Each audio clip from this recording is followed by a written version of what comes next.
Welcome to This is Yoga Therapy. I'm your host, Michele Lawrence.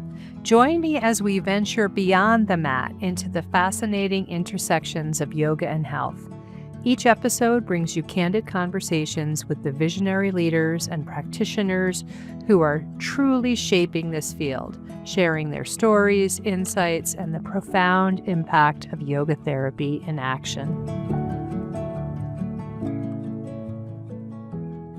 In today's episode, I spoke with Radhika Mukhija. Radhika is a women's mentor, meditation guide, and author who's recognized for her practical frameworks that bridge yoga, Ayurveda, and modern neuroscience. Her work, deeply informed by her upbringing in India and years in corporate leadership, is focused on fostering resilience, regulation, and sustainable well-being for professional women through her platform known as Holistic Prana. And I'm excited to speak with you, to meet you today, and talk about these things in the podcast. I'm excited as well, Michele. Thank you so much for having me. Of course. Well, let's just jump in and maybe have you start by sharing a bit about your background, your journey to this point. You've got certainly a unique background that spans both your Indian tradition and upbringing and corporate leadership recruitment, which I know is pretty big work, right? And so, what was the catalyst that led you to shift your focus to integrative wellness and to create the frameworks that you use today? Kind of walk us through that a little bit. Sure. So I would say the catalyst was my mother's loss. She was diagnosed with, cancer. And at that point, something, my intuitive wisdom led me to reach out to like books and go to the bookstore and see how I could help her through her chemo, on the side with other modalities to make her process of healing more easeful for her. And so I just followed that calling and I self-studied around nutrition and, various wellness practices and detox and all of that. And I was with her for several months while she was going through it.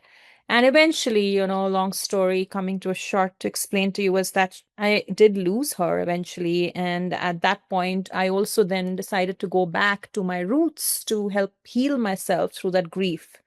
And so I found myself, I was in Austin that time. I found myself going to the yoga studio several times in the morning, in the day, during the evening to just practice, move my body, move the grief. Then I decided to go back and do a yoga teacher training. And I kept adding on, trainings while seeing how that was affecting me on a mind body level and got really introspective about what really happened to my mother, trying to analyze that, she was healthy and what is it connected with the mind, the body, like what was happening. And I know sometimes you can't really answer these questions, like it just happens. But I was going in that cycle and I really wanted to understand. And so I decided, I was like, this is helping me heal my grief. It was a catharsis, for me to just be there and my emotions and moving my body. And then I realized that I want to take this a step further. After I became trained in a yoga teacher training, 200 hours, I kept adding on more hours. And then I was like, I need to go back to study nutrition and health and all of that to understand like what is the physical connection of the mind and the body. And so I went back to study health coaching, where I realized that it's not just what we eat, but it's also what we are taking in terms of our emotions, our thoughts, how we view the environment and what we surround ourselves with. And so that led to a deeper understanding of, okay, there's something beyond just the physical and the body. There's something that's going on in the mind. And so I went a little bit more in the philosophical, route, like what are the deeper thoughts when people repress their thoughts, what's happening in the body. So I kept, because of that curiosity, it led me to self-study and also get more certifications. And then I was like, I need to offer this back as a body of offering. And so that's when I started my, coaching and mentoring. And my philosophy was really that it's not just the physical body, it's not just the mind, it's a combination of the physical, mental, emotional, spiritual. And so that's how my philosophy came together. And over the years, it's become more like rooted in ancient wisdom from Ayurveda and yoga philosophy, yoga beyond just the asana, and also based on what I've studied, the coaching psychology, neuroscience, and how that all kind of comes together to offer the work that I do with the women that I work with and how I can help them achieve their potential. So they typically Mhm. come to me for the physical manifestations of hormones because I can also done functional labs, or like how can I eat better, but we work through months, and then finally when that is reached a level of homeostasis, they go into the deeper states of consciousness, like what is my deeper purpose, what beyond my 9 to 5. And so that is really what I love walking them along with. Thanks for sharing that. And I imagine too, I don't know much about your background in corporate leadership, but w- did that serve you as well in terms of how you can navigate this coaching space? Yeah, of course, because being on the other side, I was myself on the other side. It was very rewarding, but it was also not conducive for my health. I had like digestive issues and I wasn't sleeping as well, but I would just sort of suppress it with medication and go back to work and be in that cycle where you just become unconscious and unaware. You're not in tune with your body, right? And so when I saw my clients in that cycle, I could connect because I've been there. You know So their it's pain much, points. yeah, Yeah. for sure, it definitely helps. I think being on the other side and watching what you're going through yourself, and then you reach the state where you've connected the dots and you realize that the intuitive wisdom lies within, but because we are so like in the cycle of getting up and doing the same thing every day with our work, we don't really pay attention to what is our body calling for, what is the mind needing, we need to take a break or pause, the simple things like that. Mm-hmm. Great. Yeah, that makes a lot of sense. Well, let's talk about your upcoming book. I don't, maybe it's out already, but I think it's coming out soon. Isn't that right? Yeah, it's actually, I'm in the editing stage, finished the manuscript, the edits are back. It will probably be out next year, end of around this time. Yeah. Okay, great. Well, it's called Radiant Rituals, Yes. Yes. and it's being published by Shambhala Penguin Random House. Is Right. that right? Yeah. And I mean, the name is gorgeous, Radiant Rituals. I have a vision of what that might be, right? But I would love if you could just share with our listeners just a little preview about that book. What's it about? How does it integrate ancient teachings with neuroscience? And is it really specifically for women? Did you write it with them in mind? Um, and why is it needed right now based on what you've seen out there? Why were you called to write it right now, too? I think I was called great questions. I did keep it in the mind that I'm writing it for women, but anyone really, it can help anyone. Like the editor said, this seems like a nice book, like a guidebook for someone going through life transitions and challenges. So having said that, the reason that I was never someone who was like, I'm gonna be an author. It was not, it was just like my story of like, I didn't realize I would be doing this work, but my mother's journey led me to it, or her illness. So similarly with the book around 2021, I was curious. I think 2020, everyone was spending a lot of time online during the pandemic. I was watching a lot of videos which were coming from people sharing about the ancient wisdoms of Ayurveda and yoga, but really from a reduction, either it was from a reductionist point of view or very like dogmatic. It was that Mhm. in between was missing. And I was like, I want to do something about it. So I wrote a book proposal, which was basically based on my philosophy that I work with my clients. So you're talking about the physical, the energetic rituals, emotional, and like around practices rooted from Ayurveda. I said, who better than me not to share that? And also from a purpose of that women don't need, or whoever's reading, we don't need more information. I mean, there's a lot of information out there. What we really need is like this knowledge or tools and practices. How do we use our inner wisdom along with these frameworks? So using the inspiration and the philosophies around yoga and Ayurveda, using that as an inspiration and a lens to turn it back inwards. So I've used these practices, I've used these philosophies in the book, but more from a point of view of these were the living philosophies I grew up with when like I saw my for example, my I grew up in an environment where yoga, Ayurveda, and spirituality weren't really practices. They were just part of a home atmosphere, right? So Sure. and at that point, I didn't realize that. But it was when I was writing this book proposal, I was like, oh, this is what my grandmother did. She woke up and did self-care. She had her turmeric and milk concoction for bathing herself. And then my mother had a smell, the fragrance of the incense, which would immediately ground my nervous system. Yeah. And the seasonal cooking, which comes from seasonal living principles and cyclical living principles of Ayurveda, it was very naturally sort of dovetailed in our lifestyle. And so, why is it not something that everyone can do? It's not just, something that we need to read books about Ayurveda to really understand that it has to happen in a very step by step basis, but really understanding that some of these philosophies are very related to the natural rhythms. And there are certain principles, like Ayurveda talks about like increases like, and opposites counterbalance, So, like, if it's really hot, and if you have hot food, it's going to create more heat in the body. Are you, like in summer, are you trying to, counterbalance to help yourself feel cool? So, like, just understanding these principles that the nature is allowing us to feel and stay in rhythm, just sharing. So that's really the premise of my book. How can you stay in a place of flow, understanding the principles of nature through and life through yoga philosophy, wherein and Ayurveda. So like when it comes to yoga philosophy, I use the principles of Pratyahara and Ishvara Pranidhana. Like how do you let go and surrender when life offers you challenges? And how does then that lead to managing stress and resilience and moving through the uncertainties of life and the fluctuations of the mind.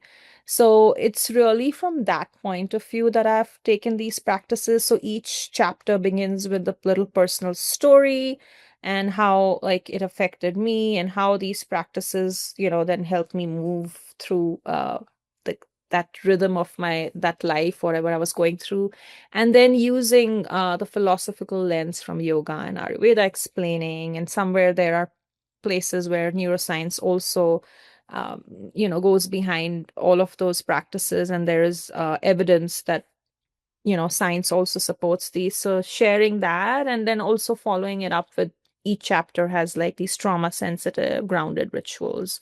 So there is the physical body, you have your dinacharya, of course, and then how you use Ayurveda in that context. Then there is how do you manage your energy, how do you manage stress, the emotional rituals. So it's all of the things that someone would need when they're going through a challenge or a transition in their life, but more Mm. from a simplistic point of view, not Yeah. really dogmatic or something that you can't make your own.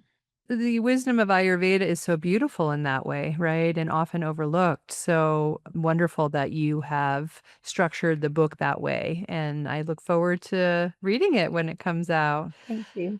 So let's talk a little practically here, because this is, I'm sure, part of the book, but also part of the work that you do. So let's talk about nervous system regulation. And I think it's something for all of us as humans on the planet right now to Yeah. be able to do for ourselves, right? Right. And so I'm thinking about our audience of listeners right now here too, mostly yoga teachers or yoga therapists. Mhm. Maybe there's a practical framework or concept from both yoga and neuroscience that you find most immediately effective when teaching clients how to self-regulate and manage stress. What are your go-tos there? Yeah, I think it really depends what level of stress the person is Mm. going through, what state their nervous system is. So just being really conscious about that. If they're in like extreme dorsal or ventral, or they're in a state of like calm, or they're like an extreme state of like freeze. So just understanding where they are. But I think the most gentle understanding of that is how do you regulate your breath in the moment? But that can also be triggering for someone who's experiencing trauma. So again, I would always preface by understanding where, or saying that where you are, like, really being very nuanced and discerning in what is the person experiencing at this moment. But having said that, it's not just what's going on in the mind, right? We now know that the body is experiencing, when the body is not in a state of like the central nervous system is not in a state of balance, the body is experiencing a lot of stress. And so, how do you shift that? It's not, it's beyond like just meditating. We are storing emotions in the body, which is then affecting our gut, which is then perhaps causing irritable bowel syndrome or some gut dysbiosis or some, digestive distress. So the thing that works really simple is, and that is like letting go of that energy that's blocked in your digestive system, because there's 80% of the information is going from the digestive, the gut, your second brain, to your mind and your heart, right? So the simplest thing is taking a long, slow exhale. That's like the quickest way to, signal safety to your autonomous nervous system. And even like in pranayama, which is the practice of breath work and regulating your breath, or extending that, as we say, you're familiar with that, the apana vayu, right? The downward releasing, grounding, settling. So it mirrors that principle. You're inhaling for 4, and then you exhale for either 6, 7, or 8, or just simply the samavriti, equal inhale and equal exhale, to keeping it really simple. So I think that's one of the simplest practices. And then from there are other practices. I'm also doing a course certification on trauma therapy, somatic trauma therapy. And, one of the things I learned from they're teaching us the work of Dr. Stephen Porges, who talks about the vagus tone, vagal tone, and vagus nerve. And one of the works of his partner there, Dr. Dave Dana, she shares this practice of glimmers. Mm-hmm. I'm sure you're familiar with that. Is that it's basically the antidote of anything that's triggering your nervous system, right? So how do you find the smallest cues of safety? It could be a sunlight, it could be a specific taste or a smell, just a hand on your heart. It could be a mantra that you listen to, or a memory of being held, so things like that that will soothe you just a little bit at the moment. And uh, it also helps you then connect to that safety that's, accessible in the moment. So things Mm. like that. But yeah, I think it's really resourcing as well. Like, what can you resource in the moment? So your breath seems to be the most accessible for most people. Then there are so many other things, like a weighted blanket, being around someone who makes you feel safe, going in nature. Like I said, like the sound as well. In yoga and Ayurveda, they talk about the healing benefits of listening to a beach mantra, which activates certain energetic channels in your body and heals it. Or simply when you're breathing and exhaling, the sound of Om, that also balances all your doshas, like they say in Ayurveda. So things like that. My favorite go-to is Abhyanga, which I'm sure you've heard from other practitioners and you yourself tried it, which is like oiling the body, such a nice self-care grounding ritual, and that just immediately drops my nervous system into safety. Mm-hmm. Do you prefer to do that at night or in the morning or both? I think being in Colorado, you'll know how dry it is. So definitely I do it after shower, though in Ayurveda they say you should do it before, before you move your body. I like to do it after shower because my body is dry. I also do it at night before sleeping. Mm-hmm. Mm-hmm. Yeah, it's wonderful and so needed here. Absolutely. That was really helpful. And I wholeheartedly agree with not only the little tips that you gave there, but the overall approach of really understanding where the person's at first, and then where do you go from there, because there could be different states already present. The same approach wouldn't necessarily be appropriate for everybody. So that Yeah. is an important part of, sounds like the work you do, and certainly what we do as yoga therapists as well. So very aligned there. Yeah. Yeah, I wanted to add one more thing, if that's okay, is like Yeah. just which might be helpful and you would align with that with your yoga therapies, the use of mantra. I think that is again being reduced where people say, "Oh, I am safe." It's beyond that, right? It's actually listening to a healing mantra, which would be in Sanskrit, which is derived with certain syllables and sounds, which actually are scientifically proven to have that healing, in your nervous system. So if the amygdala is really reactive, the repetition actually is, they've shown it makes the cortisol drop, the heart rate steadies, and then the brain is able to enter those calmer state, the alpha theta states. Having a playlist, a go-to playlist, a healing mantra playlist can be very simple, but also very effective. And Yeah, that's great guidance. I agree. Yeah, thank you. So let's talk a little bit about cyclical living. You already mentioned it once, and I know it is somewhat popularized now within wellness Mhm. spaces. However, it's definitely rooted in Ayurveda. So let's talk about sort of the benefit of that, right? How does understanding and aligning with natural cycles, whether it's the menstrual cycle, the lunar cycle, seasons, etc., times of day, right? All of that is a cycle.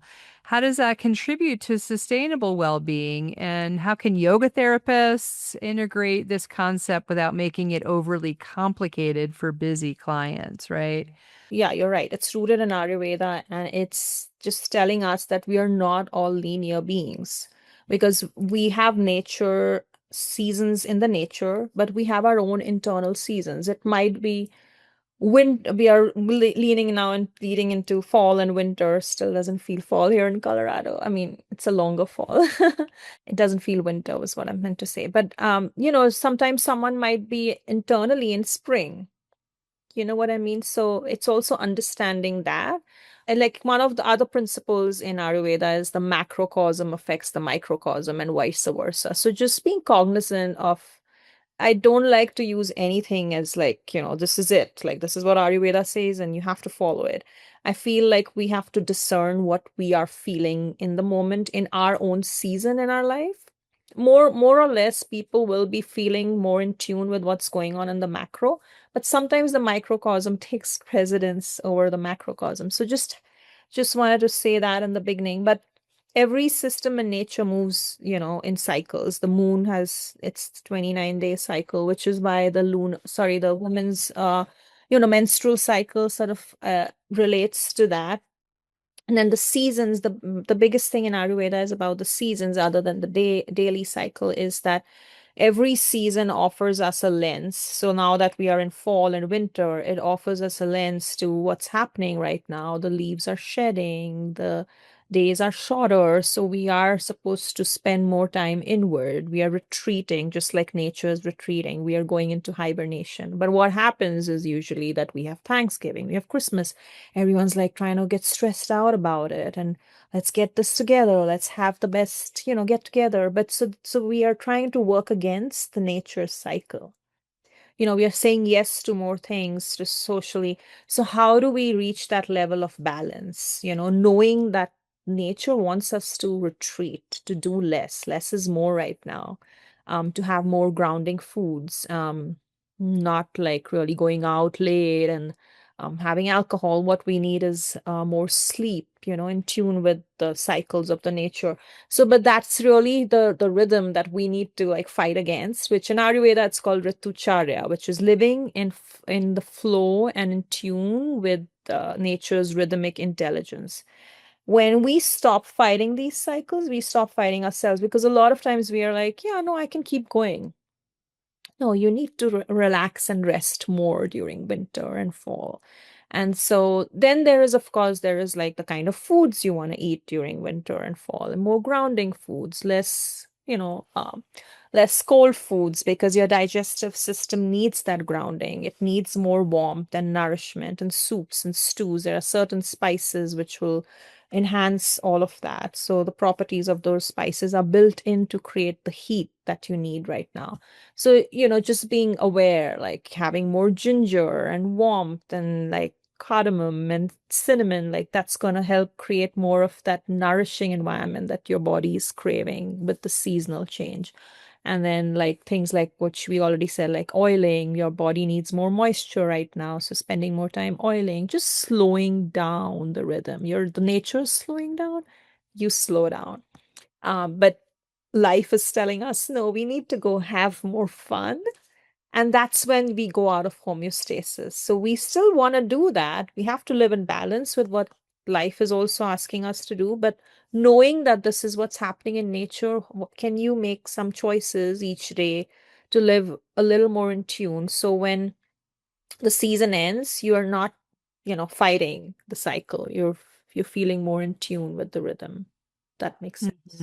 Oh, it totally makes sense. And I think it kind of goes hand in hand with this next question that I have about ritual and maybe you connect the dots a little bit more there too, but nature shows us the way, right? And we can decide to live in harmony with it or not. And I think a lot of our imbalances arise from when we are not in that rhythm. I'm thinking that's what I hear you say. But let's also talk about ritual as a pillar of sustainable well-being. And I guess perhaps if you could share what you feel the difference between a habit and a ritual is, and Yes. what advice do you have for practitioners who want to help their clients establish rituals that actually stick?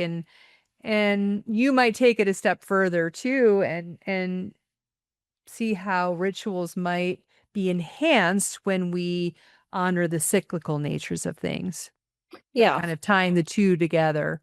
Yeah, I love that. I personally feel that, habits are something that are like more task oriented.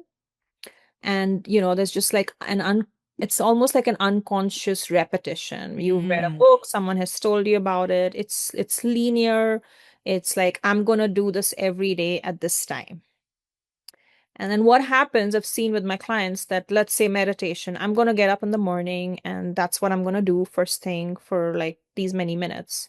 If it doesn't happen, they will then shame themselves or lose the momentum, not come back to it, or really will have this irritation. Why didn't I do it today? Because you're saying to yourself, this is linear. It has to happen right now, every day at the same moment, right? Because then you're just driven by efficiency and you're disconnected from your body, even though you're connecting to your mind in a different way. So, rituals is more state oriented. How are you feeling in the moment? What is because at the end of the day, we all have complex lives. Our lives, unless we are living alone in a mountain and it's the same life every day. We have responsibilities, we are parents, we are mothers, single mothers, or caretakers, right? So we will have that aspect of non-linear situation happening every day, or there's a meeting today, I have to drop my kid at this time. It's not a steady state. So rituals is what then makes it a little more relaxed, a little more intentional. It's done with awareness, you're conscious, you're okay, you have a sense of begin again and more compassion, right? And then that's the whole point. But just having that intentionality and being conscious and aware that it might differ tomorrow makes the ritual a little more sacred to my understanding. That's how I feel because you're connecting to the sacred within you. You're doing it from a place of, intentionality. Like today, this is my schedule. If I can't do it at 8, I can come back to it at 10 o'clock, right? So I feel like it's a moment to return to yourself ritual, whereas habit is just get it done. To do, yeah. Yeah. So what makes your other question was what makes the ritual stick is again, I've seen in my clients, they sometimes don't have it could be even work moving the body. They don't have time to move the body and they're like, I don't have the 30 minutes. I'm like, how about you move it for 7 minutes? right? Or you don't have time to meditate for 30 minutes. How about you meditate for 7 minutes today? And then I'm sure like you keep that goal in mind, which is sustainable, and you will cross that because 7 minutes is only like it just goes away very quickly. So that having that understanding that the rituals can be micro. And again, you know, tying them to transitions also always helps. Same thing like task habit stacking, right? So I'm moving from my work day into my time back with my family. Maybe this is a good time to um, take a few breaths to transition. And I think the biggest thing for having ritual stick is, like I said, it's allowing for imperfection, Mm. being okay to begin again. Mm-hmm. And my other thing that I say is like rituals to me, like they depict some kind of divinity, devotional aspect to it. So Yeah. it's like when you're Sacred. cooking, Mm. like a lot of my clients don't enjoy cooking. It's again a thing to be done. How can you ritualize it? Light a candle, play some music. Just sensory aspects can also help create that specialness to it, right? And then like you were saying around your cycles for women, if you are in your menstrual cycle, which is more like the winter, what are the rituals that you want to create for yourself? Have a warm blanket, have like a chocolate drink at night, have your specific teas. So you're creating a ritual around your menstrual cycle to give more ease to yourself in that season of the month for yourself. Mm. So things like that. Oh, so beautiful. I wrote down some points that I think really helped me understand some of the differences here. So things like micro ritual tied to transition, allowing for imperfections, and then the sacredness of it and seeing the divinity in it. That's all really beautiful. Thank you. You're I hope welcome. that's in the book too. Yes, it's all about rituals and like, beginning again and all of that for sure. Hmm. Surrender and all the deep things that come with it. But I think from a yoga therapist point of view to guide clients is Yeah. like when you wake up in the morning, I think that always sets the tone for the day. And however, you can be flexible, whatever time you have. If you're dropping your kids, sometimes people don't have that much time. Hmm. So, like, how do you ritualize those micro moments? Yeah. Yeah. Start with Yeah. singular activities in the morning, not multitasking, keeping your phone away. It's Mhm. because we all have small moments, even if we don't have a big gap of time in the morning. If you're doing a lot of things, even if you have 5 minutes, what can you do? And my favorite is drinking my warm glass of water. And if I have nothing else that I can get done, at least I did that. And if I don't have a long time for meditation, at least I took a few breaths while drinking that water. And then I come back when I have time to do a longer Mhm. meditation.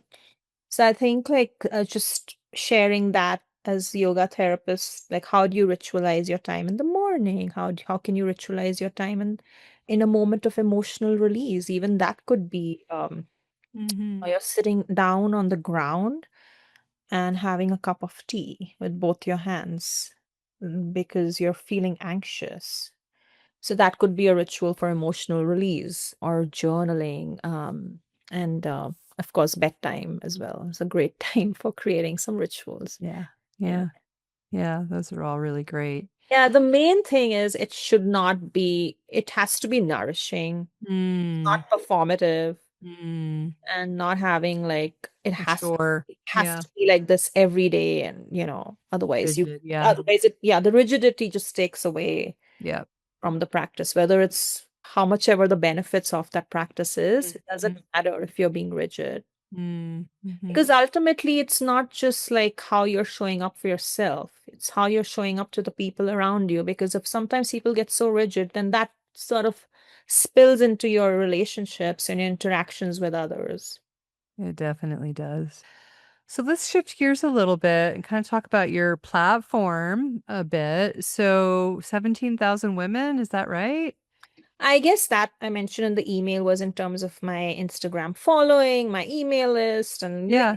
so that's just, my community. Yeah. It's not like I'm working directly with all of them. No, no, no, no. I understand that. But you have a platform, right? And people who follow you and that you get to share your ideas with, right? And I imagine that you hear from them too in a variety of ways and channels, whether it's through direct work or just indirectly. And I wonder if there are common themes or pain points that you're hearing about through your platform and from the women that you work with regarding balance or how working with some of the principles you talked about today is helping. So, what are you hearing? I would say that like I'll talk about like in general and I'll start by talking about in my one-on-one what do I see, right? I do see that even after we worked for a few months, when some challenge comes to surface, my clients always want to go back to the basics. So it will be the morning rituals, the evening rituals, the transitions. Like, can you hold me accountable on that? I remember when I did that, how I felt, because it's all about how you feel after doing it. Yes.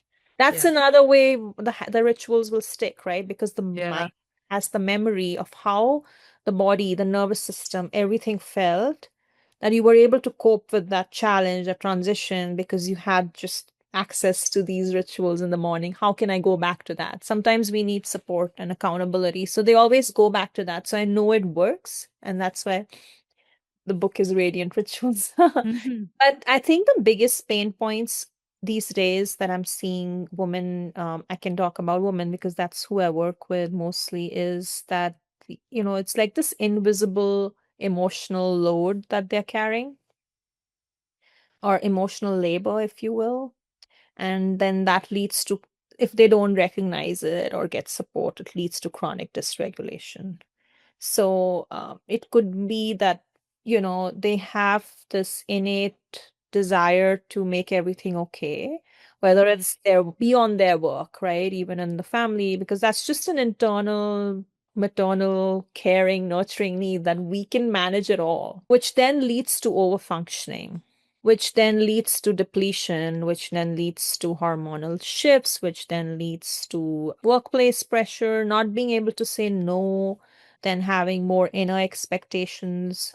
I also see a lot of them having a hunger for spiritual tools and methods and philosophies, and because they're trying to make sense of everything. Like, how do I reach this place of peace and calm within all that life is offering me? Because a lot of times they are in a state of like continuous performing, doing. Totally. And I see that too. And I experience that too as a woman, right? And living in our world today. Yeah. Anything else you want to share with our listeners about holistic prana, the upcoming book, any other projects or offerings that you have? I'd love to know Yeah, about them. so We can share them. besides, yeah, I would love to. Besides my one-on-one, I offer one-on-one mentoring.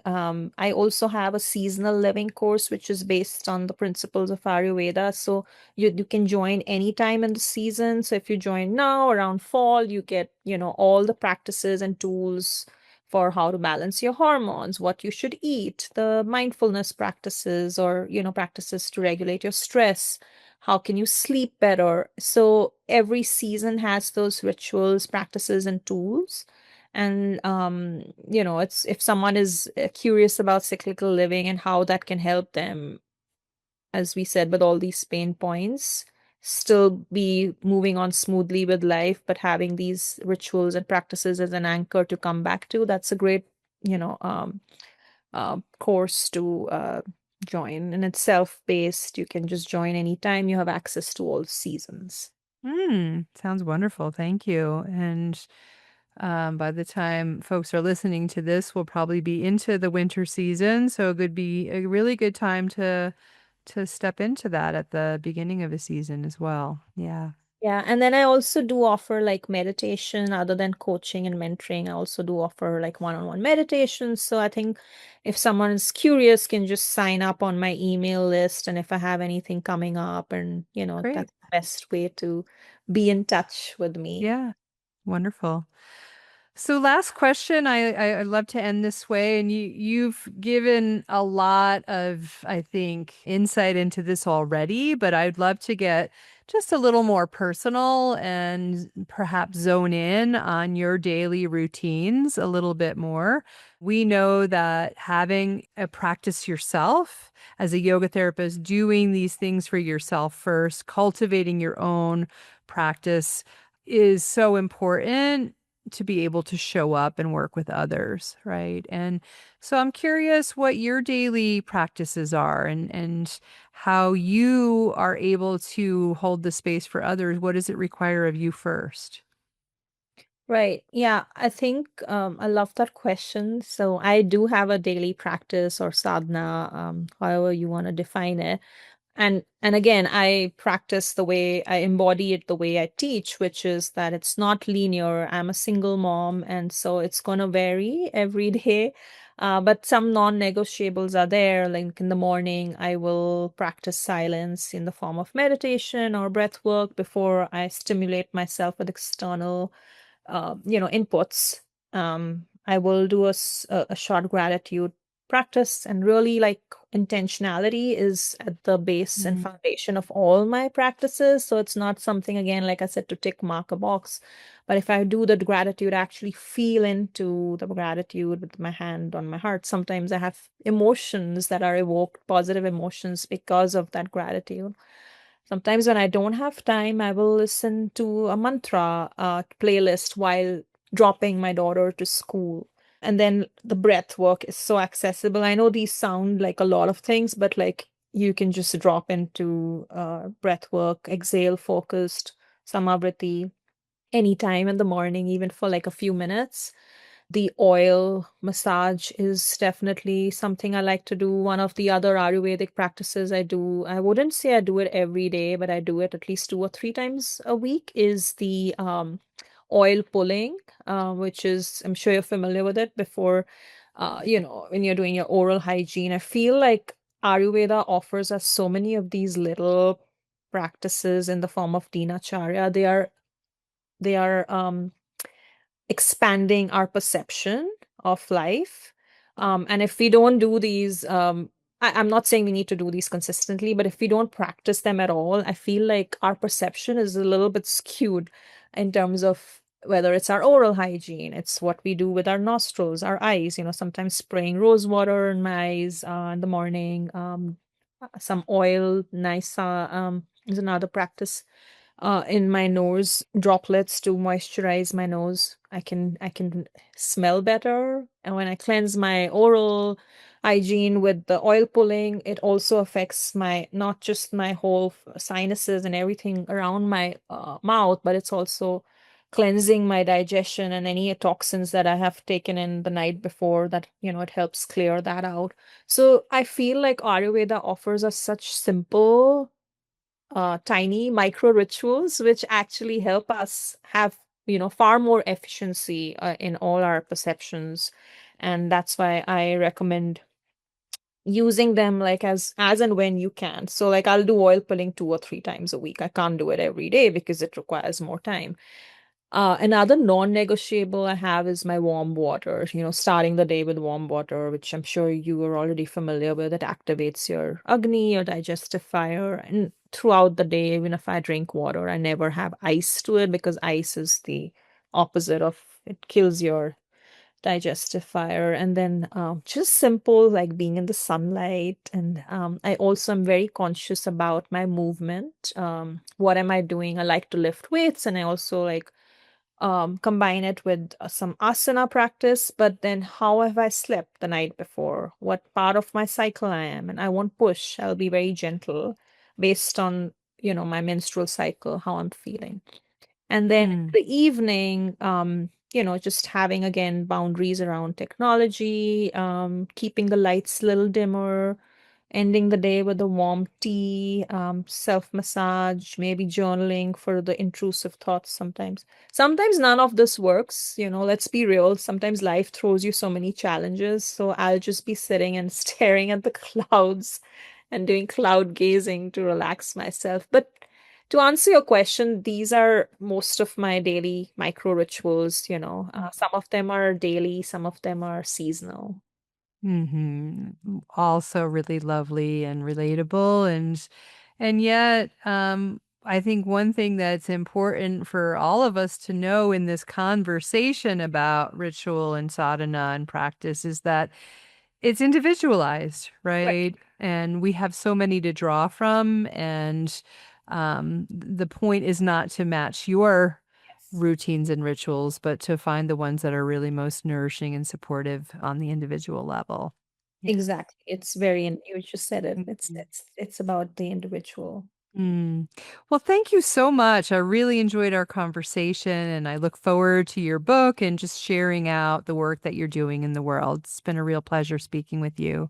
Likewise, Michelle, I loved our conversation and thank you so much. I appreciate it. It's been an honor to be here with you today. Thanks again for listening. If you're interested to learn more about who we are and what we do, check us out at innerpeaceyogatherapy.com.